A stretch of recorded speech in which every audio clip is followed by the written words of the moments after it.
Welcome to Sales Velocity TV, where we pull back the curtain on how the top businesses in the world sell more with less resistance.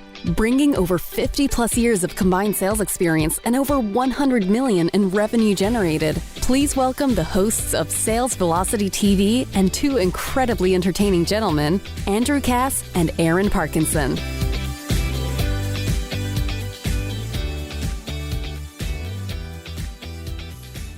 Hey, everybody, adding a new segment to our show here called Book Review, where once per month, Aaron, we're going to dig down. Can you hear me, by the way, buddy? My audio's good? I can hear you perfect. Okay, sorry, man.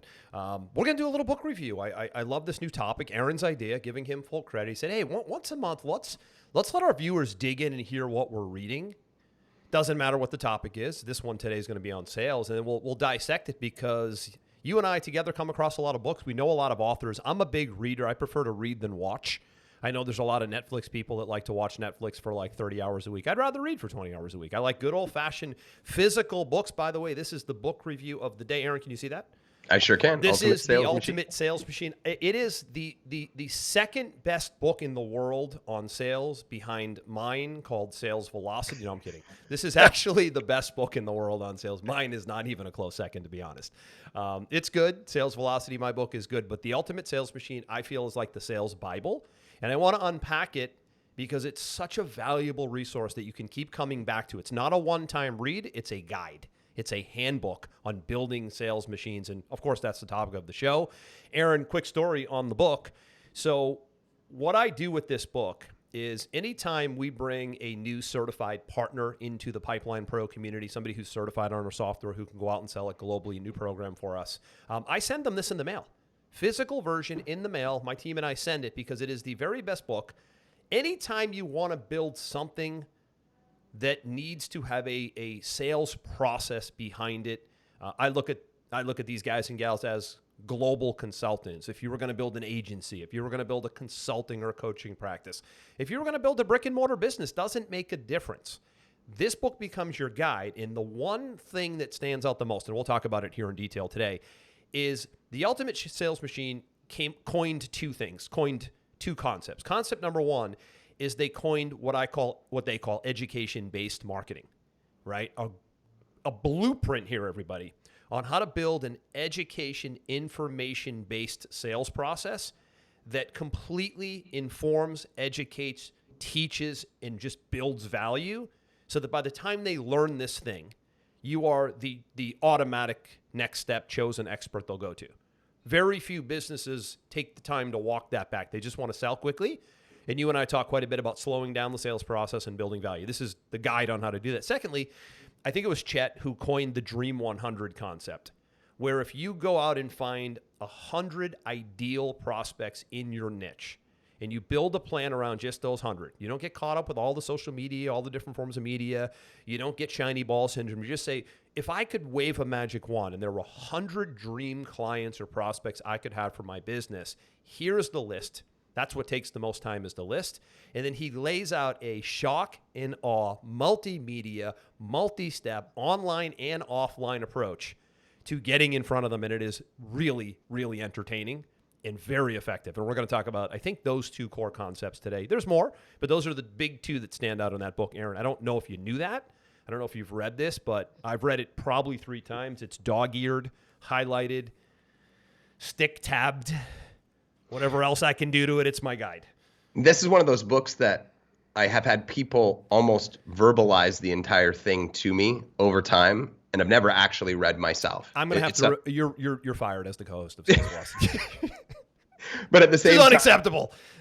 There's probably books that I've read and you haven't, and you were like, let's start with this one. And I was like, cool, because I know enough about it to be able to talk about it. But now that we've done this episode, now I'm going to have to go buy it and I'm going to have to read it. It's just the way that it is. And listen, Aaron, for your private agency clients, this will trigger. Have your whole team read it. They will be like, oh my goodness, I just came up with 2 or 3 ideas that we could use in media. And you guys obviously special in online media, Facebook, Instagram, YouTube, Google. It all applies. Media is media. A lot of people get confused. Oh, well, online's different than offline. No. TV, radio, internet. Human psychology is human psychology. And print. A message is a message. And print. And print. And I think where a lot of people still are in their marketing efforts, and I'll share an example with you today, is I had a really good-sized financial planning firm reach out to me from Texas 3 weeks ago as a referral from a friend. There's a note there, referral, asterisk. Sure. And he said, well, how would you sell what we do? Because it's a traditional but large financial planning, right? They do financial plans, they do annuities, they do insurance, they do, estate planning, like all the normal stuff that financial planners do, right? And I said, do you realize that the majority of the world has no idea what you're talking about when you say any of the things that you do? Like, they don't know what. It's their own language internally. It is. It's their own internal, doctrine. Right. And so what I said to him is that the shocking thing is that all of your businesses are built on referral, which is a good thing. We want to have a strong referral base. There's no question about it. But you rely almost exclusively on that, or very generic marketing. We're a financial planning company. We're a financial services company. We can do your financial service. What does that mean? We've been in business 30 years. Yeah. We can, right? It's the same canned vanilla, plain vanilla approach. Exactly. And I said, what you have to do in this scenario is you have to educate people and let them know that the concerns that they're having, the problems that they're facing, have solutions, and lead with almost multiple different pillars, right? And one pillar could be, if you're reaching your 40s and you're worried about how you're going to be able to fund your kids' education and retire at the level that you want to, there's 5 core things that you have to put in place before you're 50 to be able to achieve this goal. Opt in to watch this free presentation, and then you explain it and you give value and you talk about the pitfalls and the opportunities and so on and so forth. And then you say, okay, now if you want us to help you, do this, then book a call with one of our advisors or whatever. And you could do this with taxes. You could do this with estate planning. You could do this with financial planning. You can do this with investments. You can have all these independent pillars because people don't know what you're talking about. So it's like a step or two ahead in most cases of where they're at mentally. Absolutely. And maybe 3. And so get into the conversation that's already happening in their head about, what are they afraid about? Maybe it's this administration and rising taxes, right? Are you worried about how this is going to impact your long-term blah, blah, blah, right? Lead in with the conversation that's happening in their head, educate them on what the problems and the solutions are, and create some authority and some credibility with them. And you can do this in almost any business model. I think there's one that you watch that is constantly publishes on TV. That's I bring this up a lot on the show, the Ken Fisher examples. Yes. So you're talking about, I'm going to give a great example from the book here in a minute, to your point, is if you watch CNBC, Fox Business News, anything like that, where it's mostly economy, CEOs, what are companies up to? I love that kind of stuff. Those are the 2 channels I watch. You will notice that the Fisher Investments Group is the most prevalent education-based market financial advisory company in existence. What do I mean by that? Meaning they don't say, give us a call. We've been in business 30 years. If you have $500,000, we can make you make more. Like, just, it isn't any of that plain vanilla, give us a call, we want your money stuff. It's, hey, go to the website or give us a call and we'll send you our DVD, CD, free report called The 7 Pitfalls to Never Make If You're going to Buy an Annuity, or whatever their topic is. They change it quite a bit. Here's one from the book to this example, right? So in this example from Chet Holmes in the book, he was using an example of apartment building owners, people who own multifamily real estate units. So investors, portfolio managers of real estate. Ready for this? This is his education-based marketing approach. By the way, this can be the lead to a sales funnel. I never, ever start a sales funnel without something exactly like this. The 5 most dangerous trends facing apartment building owners and how to maximize your apartment building asset. That's it. That's it. Show's over. Go home. That's it. We're done here. That is the entire concept that, I don't want to make this difficult for folks. This is the entire concept of what we call education or information-based marketing, is you help someone avoid a common problem. You highlight a normal pain point, or you show them the path to pleasure. Usually the pain is a little bit more compelling, like this, the 5 dangerous pitfalls, the 7 annuity mistakes, or whatever it is. And people are wired to not want to make mistakes and not want to fail and not want to mess up. So they will go download that report. They will call. They will go to the website. This is how you do massive lead gen. So I still, to this day, Aaron, you know this, on any given month, I advise anywhere from 30 to 40 business owners on their sales funnel at any given month. Bad month is 20. And the number one thing I keep working on with them is helping them get clear on this one thing. What is our hook going to be? And what are we going to craft for the client? If it's client work and we're building their sales funnel, I'm never letting a project get to the copywriters without what I just shared.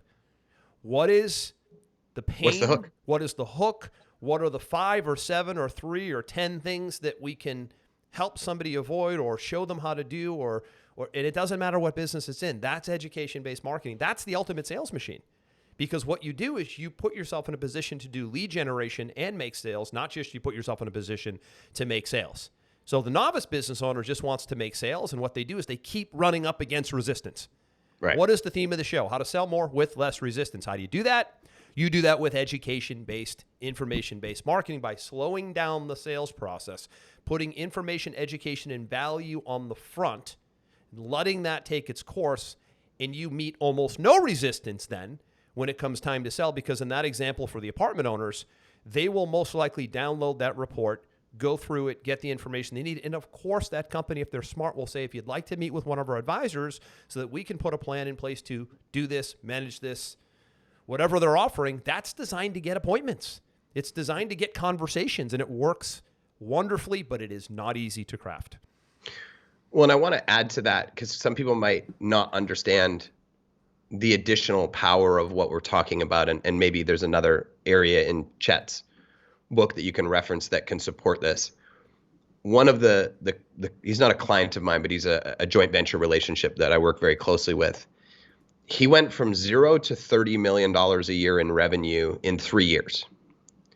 Now, when he broke down his numbers about 6 months ago at an event that I was at, he has an information lead-in type funnel like we're talking about. And he's in the sales, the managed services sales world. And he showed me their breakdown, and he said, the appointments that we scheduled with our sales team in the last 12 months, approximately 33% came from people coming through our information-based funnel and booking on their own with our advisors. Another 33% came from us outbounding those businesses when they left their phone number, which we captured on, we put phone number optional Perfect. On our lead capture Textbook. page. And we outbounded them through text and outbound phone calls to set an appointment with our advisors.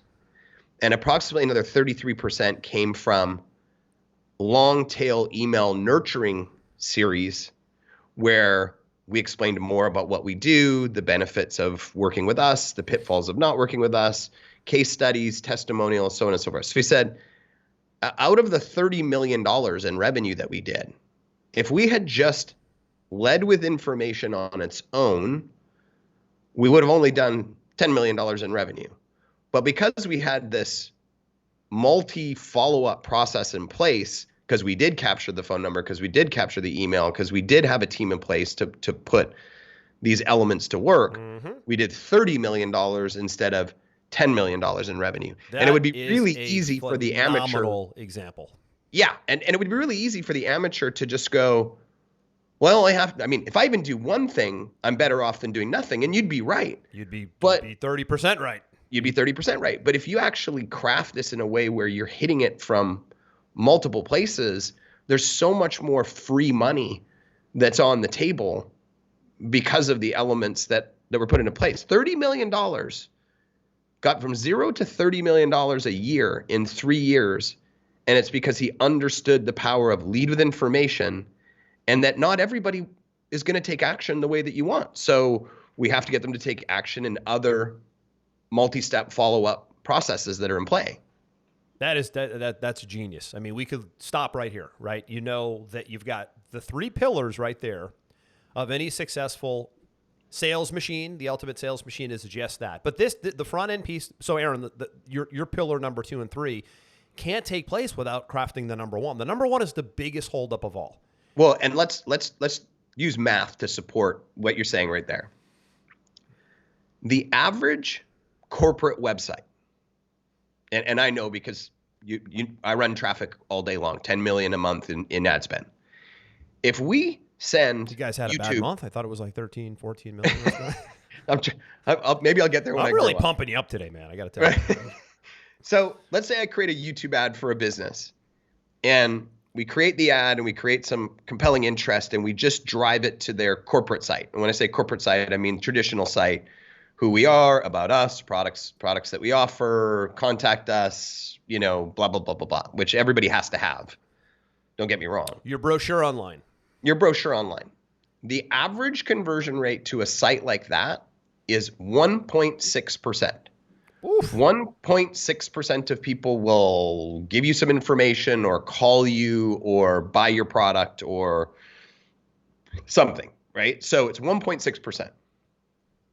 The average information-based funnel that you create, and I know because we run traffic to some of the funnels that you've created, for somebody to give us name, email, and phone number optional is somewhere around 30%. So over here we have 1.7, and over here we have 30. A 10x engagement level of leading with information versus just leading with your traditional corporate website, which now gives you the ability to communicate with them via email, communicate with them via phone, communicate with them via SMS, maybe add them to some type of community like a school or a Facebook group or whatever, and get them to see what other people are doing and having success with your business. You go from 1 touch point to 5 touch points just by slightly shifting how you're approaching the game. That is the game. If I were you and I said, okay, so Aaron's my client. I don't know Aaron. He runs all this traffic for some of these big brands and thought leaders. And you shared with me that data, because this only runs on data, right? You can't build a really good, and Chet talks about this in the book. He's a big data guy.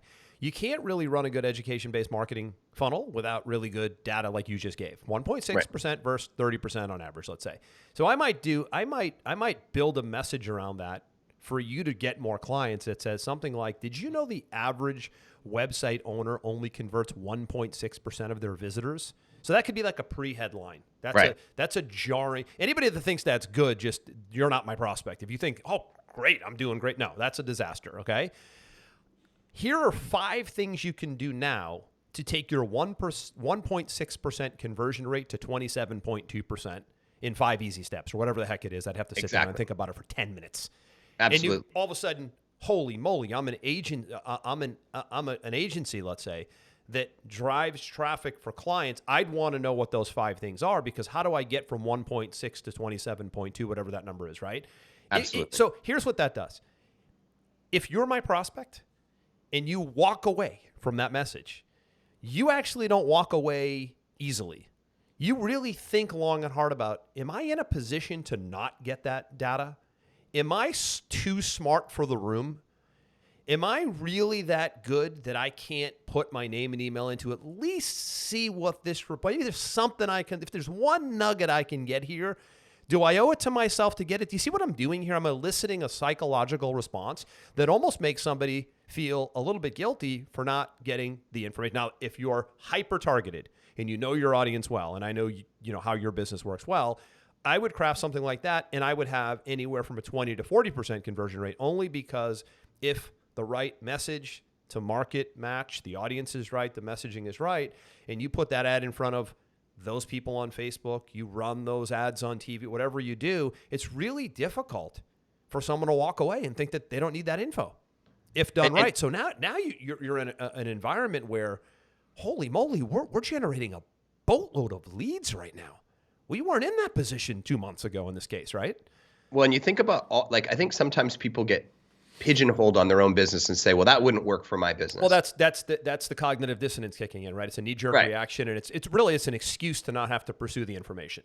That's what it is. And I think, when we look at we can look at any business. Like I'm just randomly grabbing some from the top of my head. Let's say you own We'll do the financial services. Let's say you do a car lot, right? You're a Ford dealership, right? Most people think, well, there's no way you could create something for a Ford dealership. We sell cars.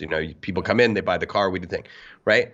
Rather than coming out and just saying, hey, it's Ford's spring sale where we give you $8,000 in rebates and you're just hammering the same message over and over and over again, and you're not standing out, you're not building a relationship, you're not building a list, you're not doing any of these things. What if you came out and you ran a campaign that said something along the lines of, here's the 3 things that most dealerships do to sneakily add an average of $1,972 to every car purchase and how you can avoid it, right? So now all of a sudden the person's like, oh, I'm in the market to buy a car. I don't want to be that dumb guy that pays an extra $2,000 I don't need to. And you go in and you say, they do it with undercoating, which doesn't really work, and they do this and they do this and they do this on your financing and they do this and they, blah blah blah blah blah. But at Andrew Cass Ford Miami, we're so passionate about building long-term relationships that we don't add these things in. Everything's about transparency. We're going to give you a 16-point checklist of what you need, what you don't need, blah, blah, blah, blah, blah, blah, blah. If you're in the model for a car, here's, press this button today to talk to one of our advisors. Instantly, you just separated yourself from the entire marketplace. Absolutely. Of like, oh my God, these guys are different, right? And you can do this with any business, any marketplace. You own a grocery store, you could be like, here's the number one pesticide that is prevalent in 90% of produce on the market today, and how to know. Sign in to find out what it is. Exactly, right? And then we don't buy from those producers. We do this and this and this and this and this to make sure that your family's healthy and safe. Boom. Instant credibility to the grocery store. That's right. We could just go on and on and on.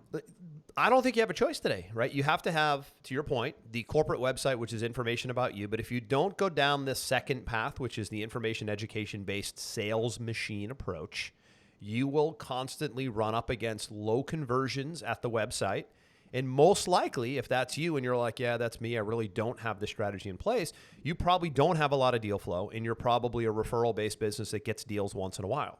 If you want to have consistent deal flow, you have to go the route of the ultimate sales machine, which is building an education-based or information-based marketing sales process so that people go, wow, these guys just gave me 15 minutes of the most valuable info I've had all month, and I need to meet with them and learn more and find out how they can help me implement this thing in my business as well. It's really that simple, but it isn't easy to build. It's simple to talk about. It isn't easy to build. I find that it's like teaching someone a foreign language when I talk about it on a one-on-one session, and I say, here are the things that need to take place, which is all of this, and here's how that's going to look. And what I'm trying to do, and what you have to think about here is, what content do you already have that can be repurposed? Most people have such great content, they've done nothing with it. They've been working on a book for 3 years. There's all kinds of life work right there on a doc. They've done a great blog post that's just sitting somewhere with no views. They might have been a guest on a podcast and talked about their best stuff, and none of it's ever getting deployed. So we always want to extract what we can that already exists versus creating from scratch. That's the smartest thing to do, because most people have this gold sitting somewhere and they've never repurposed it properly into a sales machine type environment. And that's gold if you can do it, but really difficult to do on your own. I'd love to shift a little bit to the Dream 100 concept in Chet's book, because I remember when somebody walked me through it, I thought, that's brilliant. A lot of the times on these shows, we talk a lot about the sales machine. A lot of it is digital. A lot of it is paid ads.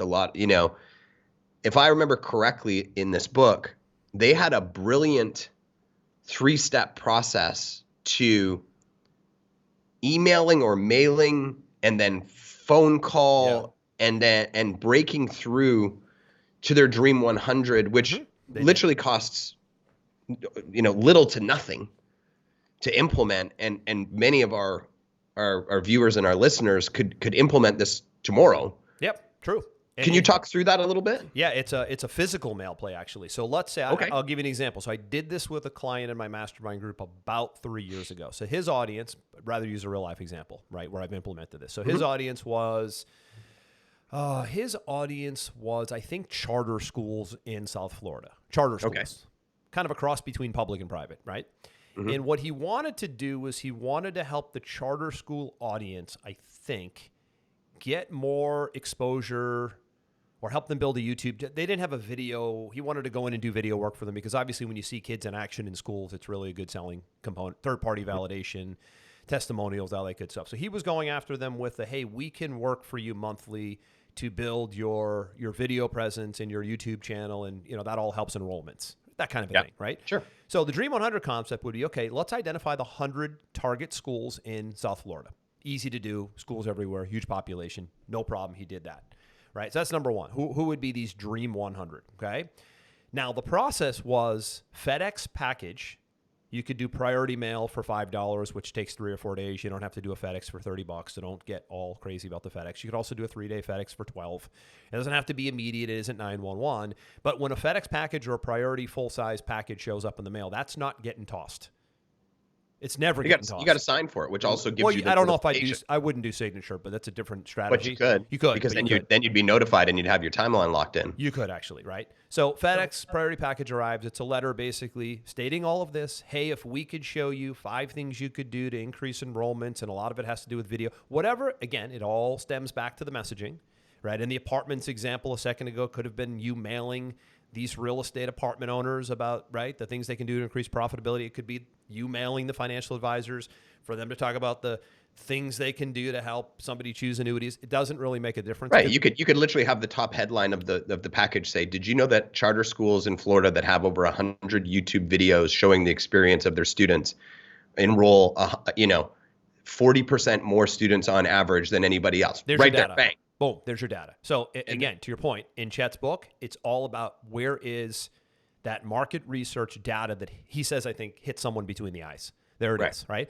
So sends the letter, and the letter was 2 calls to action. You have what's called a high threshold and a low threshold. Call to action, high threshold would be pick up the phone and call because that's awkward for people. Low threshold would be go to the website and download the report, do some lead gen from the mail.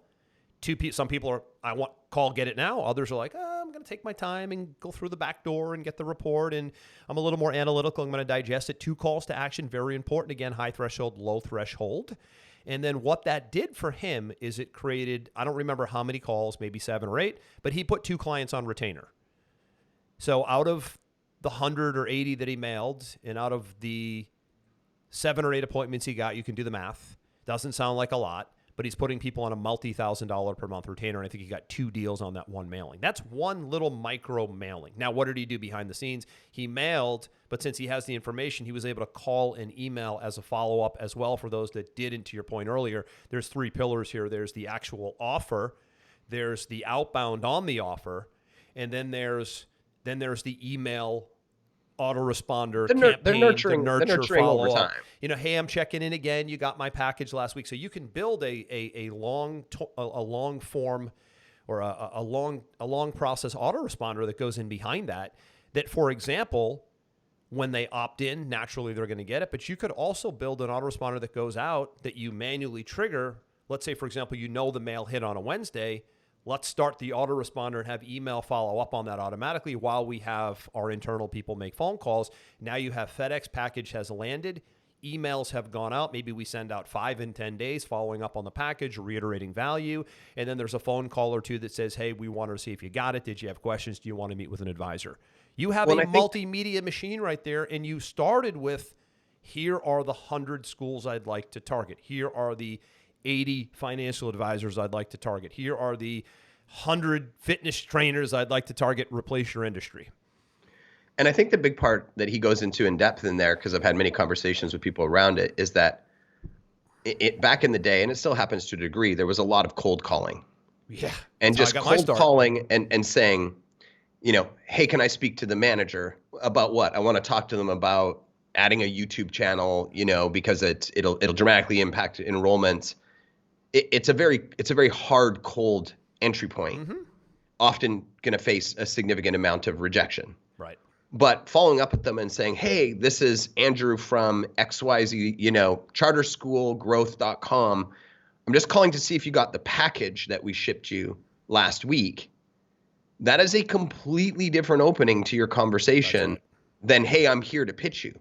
Oh, well, we don't know if we got your package. Let me check. Let me go and look, blah, blah, blah, blah. It hasn't seemed to arrive yet. No problem. We've sent you some information about XYZ. Why don't we follow up in a week when you've had a chance to go through it? I'm even going to send you an email copy of it later today. Okay, yeah, let's do that. Completely different conversation than a cold pitch, because you're leading with value and you're leading with information versus just coming into a conversation and leading with your pitch. And that's what made it so successful. And I think they did that with like Tony Robbins and a whole bunch of very, very high level businesses that he talks about in that book. Well, what the FedEx package did, or the priority package did in this example, is it made the cold call a warm call. That's huge. Exactly. You just basically made your cold calling efforts become warm calling efforts because you're the guy that sent the package. So suddenly you're not an uninvited guest anymore. You took the time to send the package. So it's really powerful what that does. But yes, they did. Chet Holmes did partner with Tony Robbins, and they did go on to do a whole bunch of really this conversation they would go in and implement with businesses, very high level. How do we construct an education-based marketing approach around your business? So they'd go in and do market research, number one. Where is that data, right? We talked about it here.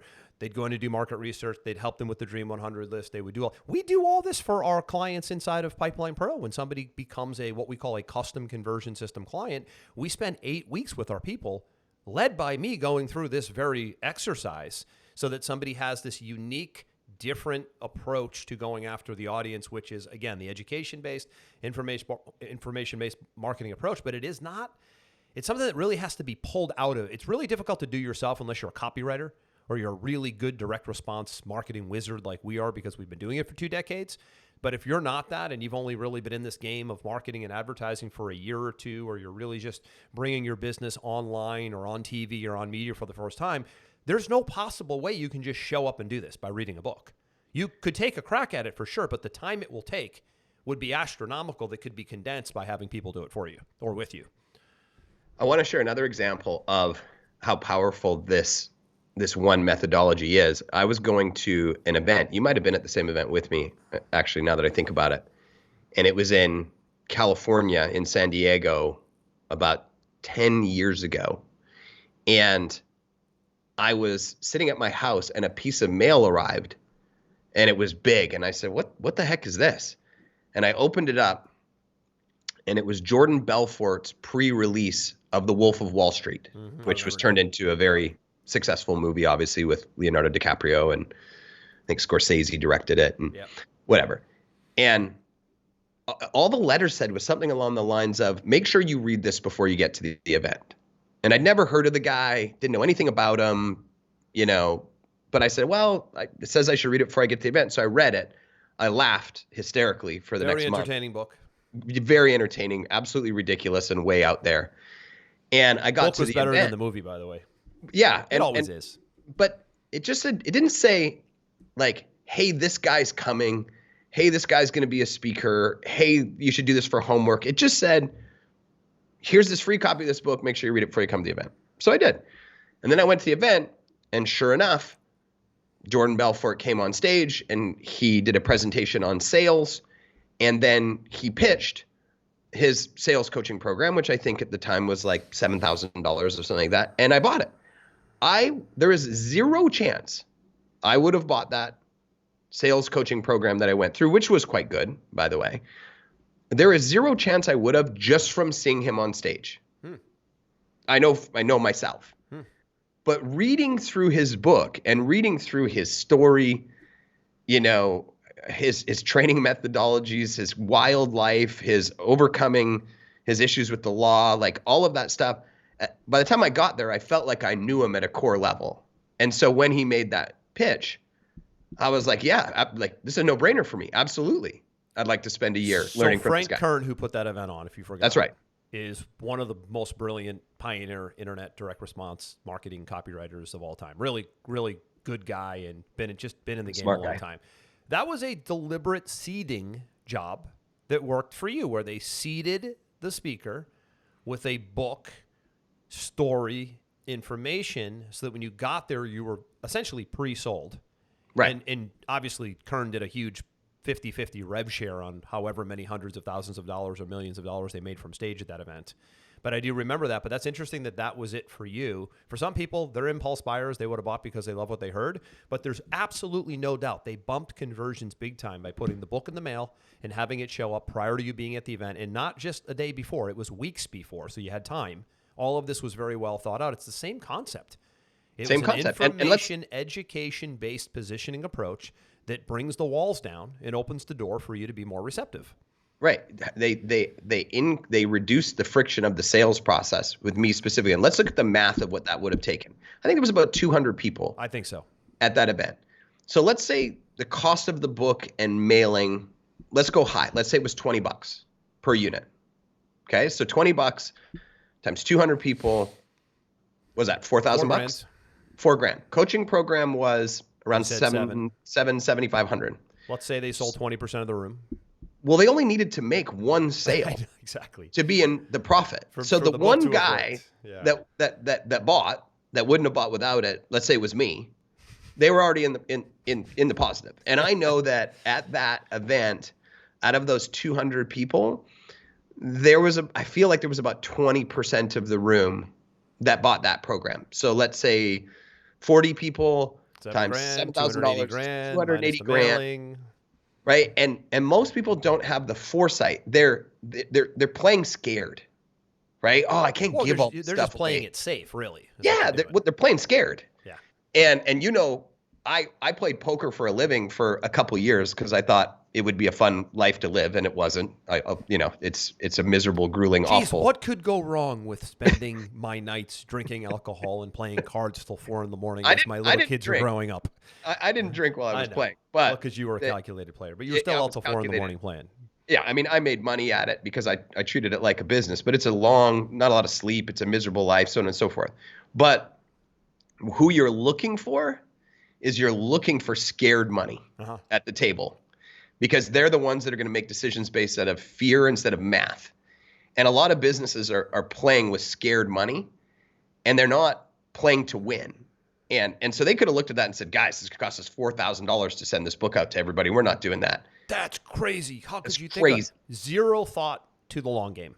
Zero thought. They might have done maybe 10 sales if they hadn't, at $70,000 or whatever that number was, instead of what they actually did, over a $4,000 ultimate sales machine methodology where we're going to indoctrinate this whole group. That's exactly right. Before they even come. And by the way, Aaron, there's a tail on that too, because here's what happens when you've taken the time to invest in the physical showing up of the book, the letter, whatever it is they're not, if they're smart, and Kern and his team are, they're not just focused on what they can sell at the event. They know that all 200 people got the book. They know that 20% bought. They know that the other 80% still have the book. So they know that there is a chance that maybe there's another wave of people who might read it after the event, after seeing him, because they didn't care going in. So now if they were smart, they'd go after the 80%. I've done this at events before. They have the list. They might send a direct mail package out along with an email campaign and say, hey, we noticed that you didn't buy the coaching program. We want to give you one more shot at the discount we offered that was only available on that day. And they will scoop up another 10 to 15% of that audience off the back end with book in hand, reminder of the book they got, reminder of what they saw from stage, letter in the mail. I'd go FedEx or priority mail again. And all I'm day sure long. they did. I just didn't get one because I bought I don't right know there. that they did. I don't remember if they did, but I know I did it once at a large event that I spoke at. There must have been 2,000 people at this event, and I haggled the company to get the list so that whoever didn't buy from me, I sent the multi-page, full-size sales letter priority package out in the mail, making my offer again one last time, and got a bunch of sales from it. So it's a lot of work, which means that there is a high barrier to enter. Very few will do it, which is why you should do it. But let's be clear, though. You say there's a lot of effort. There's a lot of effort. Is that a whole new show?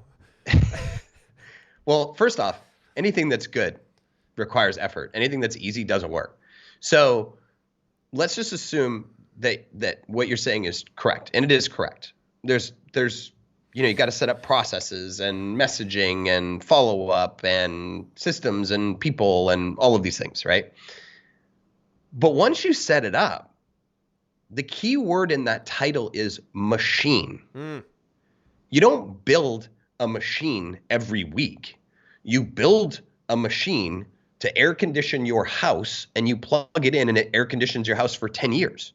But it was a bitch building it, but it's in. Right. When you go. build the machine, it just runs the way it's supposed to in perpetuity forever. I mean, look at Pipeline Pro, right? By the way, like my new shirt? I do like the new shirt. So we got these golf shirts. Pretty cool. I got to send you. I have two for you. We have these Thank you. golf shirts that we gave out at the event we did last week. Pretty cool. So you look at Pipeline Pro as the example. We have built this funnel. We have built this marketing campaign. We have built this customer service team. We have built this sales team. We have built emails and SMSs and training calls and all of the elements that we put into place. And it just runs 24/7. Customers come in every single day. We don't have to chase people around. We know exactly how many are coming in. We know exactly how much money is going to come in. We know exactly how to, manage our finances because it's a machine. It's predictable versus having no machine and waking up going, where's my next meal going to come from? Which is most business owners, by the way, is Exactly. What am I going to do today to get a customer? That's a pretty dangerous place to be, right? Like, what are we going to do to, like, do we have customers today? Right. Can you imagine having that mindset, Aaron, in the morning? I am shocked, appalled, and terrified with 90% of the conversations I have with new businesses. About that? About it, because first off, they never know their numbers. Secondly, I just asked them, so where do you get your customers from? Well, they, some of them call, and some of them, we get some referrals. So wishy-washy. Oh, right? my goodness. I look at them and go, how do you possibly run a business if you have nothing predictable coming in on a daily basis? Oh, well, we just... Well, I get referrals and I do events and this, and it's like, and I'm like, what? Everything's so by the way, right? There's nothing tracked. There's no predictability. There's no machine in place, and you can't run a business properly like that because you don't know when you should be hiring, when you shouldn't. You don't know when you should be launching. Stressful. Oh man, it's so stressful. And God forbid you actually want to sell it in the future. The buyer comes along and goes, "Where do our customers come from?" I don't know. I mean, we just get them, and they just see us online, right? I'm out. It's all that. I'm out. Yeah, that's a good point. I'm glad you kind of got to closing with that because you're right. That is not a fun, comfortable place to be. You talked about predictability and stability, two words we talk about a lot here. You've basically chosen not to have stability and predictability, and that's what an ultimate sales machine built into your business does, is it gives you insurance, gives you stability, predictability. It gives you what I consider to be the most important entry point for leads, which is being able to acquire leads cold from fill in the blank, internet, radio, TV, print. If you can acquire leads cold, everything else is secondary. It's really tough to do. We talk about it like it's nothing, but we've also been doing it collectively for 50 plus combined years. So we talk about it nonchalantly, but we've earned the talking about it nonchalantly. It is tricky. There's a lot of moving parts. Today, it's a weird double-edged sword scenario because there's so many options that you almost get overwhelmed in a deer in headlights because there's so many, and it leads to a lot of inactivity. You would think everybody would be doing this today because we have so much media, Aaron, but usually it's the opposite. When we had less media, it was easier to do because we were just so focused on one or two forms of media. Now there's 22 forms of media, right? It's not an excuse, but it just sometimes the fact that there's so many ways to go media-wise, it does create a deer in headlights moment. But I would say choose one. Choose one. It doesn't matter. Radio, TV, internet, everybody tends to lead towards internet because you can move a little bit quicker on the internet because you can test quickly. You can test quickly, but it's also a lot harder, as you know, harder to crack the code. You can't just throw up a Facebook ad today like you used to be able to do. It takes terms and conditions and privacy policies and the right product and the right messaging. And a lot of what we're talking about here today is the only way you can do it. You're not going to throw a sales page online, right? Unless you're a wizard at copy. You're going to have to throw an education-based sales process online. And by the way, that's what Google and Facebook like. They like education-based offers, not heavy sales pitch offers. So it actually is in your favor doing this when you want to advertise at scale. TV and radio prefer it too. And I'm going to wrap it with this. There's only two camps. There's the camp that we believe in, which is sales machine, however you're doing that, whatever vehicle you're using. And there's hope and pray marketing. There's only the two. So if you're listening or watching this today, ask yourself, do I have sales machine or do I have hope and pray marketing? Because if you're in the hope and pray marketing camp, you're likely going to face some serious challenges in the future, if not the very near future. No question. Not a great place to be. We will link the Ultimate Sales Machine to the link in Amazon down here in the show notes. Really good one today. Get the book. Get the book. Read it once. Go through it again and take your notes. Consume it. It is something that will become a handbook and a guide for you. And it literally becomes, it can just steer you towards, or I should say, steer you away from so many mistakes, is I think the best way to look at it. But everything that we've talked about here today is in the book. We gave really a Cliff Notes version. You'll have so many light bulb moments, and it will absolutely help you just get focused, right? Just hone in on what is my core offer going to be? What is my education-based marketing approach going to be? And it will change the game for you. Absolutely will change the game for you. So, Aaron, we're going to wrap it there. This was our first episode of Book Review. We're going to do a book review a month on the show here. Hope you enjoyed this one. I'm Andrew. That's Aaron. And we will see you in the next episode. This one's a wrap. We hope you enjoyed this episode. Sales Velocity TV is powered by Pipeline Pro, the ultimate all-in-one sales pipeline management and marketing automation platform that makes all others obsolete. And we can prove it. Take a tour at gopipelinepro.com. See you on the next episode.